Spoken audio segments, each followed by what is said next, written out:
Hello and welcome to What the F Just Happened Today, your essential guide to the daily shock and awe in national politics. I'm Joe Amditis. Let's get to it. It's Tuesday, October 20th, 2020. Welcome to day 1370. Mitch McConnell warned the White House not to strike a coronavirus relief deal before Election Day, suggesting that a vote on a stimulus package could interfere with the Senate's timetable for confirming Judge Amy Coney Barrett to the Supreme Court, which they're aiming to do by early next week. Earlier in the day, House Speaker Nancy Pelosi said she was optimistic that a deal could be reached with the Trump administration in the coming days after the White House increased its offer to nearly $1.9 trillion, short of the $2.2 trillion legislation that House Democrats passed earlier this month. McConnell, however, told reporters that if a deal were reached and passed by the House with Trump's support, he would put it on the Senate floor, quote, at some point, end quote. The coronavirus, meanwhile, has caused roughly 299,000 more deaths in the United States than would have been expected during a typical year, 2/3 of which were directly related to COVID-19, and the rest included other causes. COVID-19 is now on track to be the third leading cause of mortality in the United States this year, behind heart disease and cancer.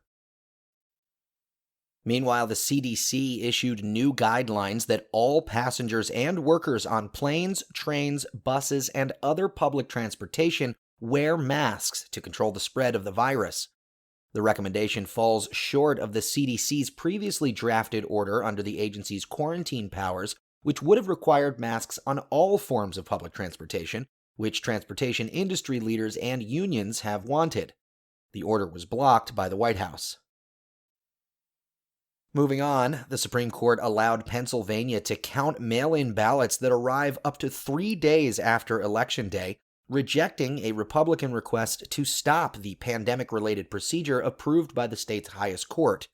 The court tied in a 4-4 ruling, leaving the lower court ruling in place and signaling how it could deal with similar election-related litigation in other states.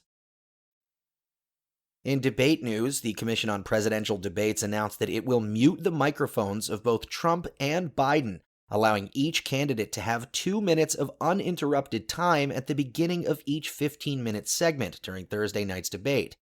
After 2 minutes, the mics will then be on for interruptions, which the commission called, quote, open discussion, end quote.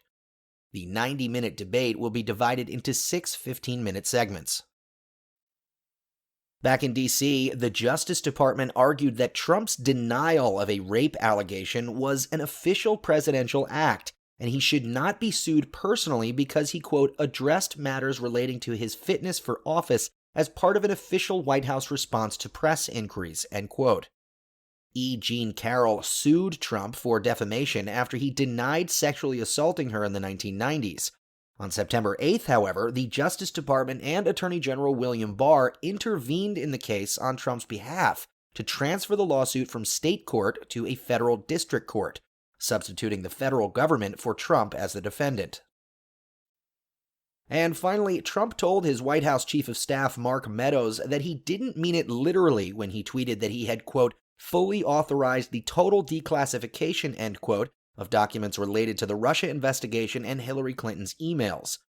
Quote, the president indicated to me that his statements on Twitter were not self-executing declassification orders and do not require the declassification or release of any particular documents, Meadows said in a sworn court statement. The statement comes after a judge asked why the Trump tweets appeared to be in direct opposition to the White House's position to not declassify the records about Russia. And in the polls, ABC News says 49% of North Carolina likely voters support Biden, while 48% say they favor Trump. The gap is within the survey's margin of error, which is plus or minus 4.5 percentage points. And Gallup says 51% of Americans support Amy Coney Barrett's confirmation to the Supreme Court, while 46% of adults do not want Barrett to be seated, and 3% say they don't have an opinion on her nomination. The Senate will vote to confirm Barrett on Monday, October 26th.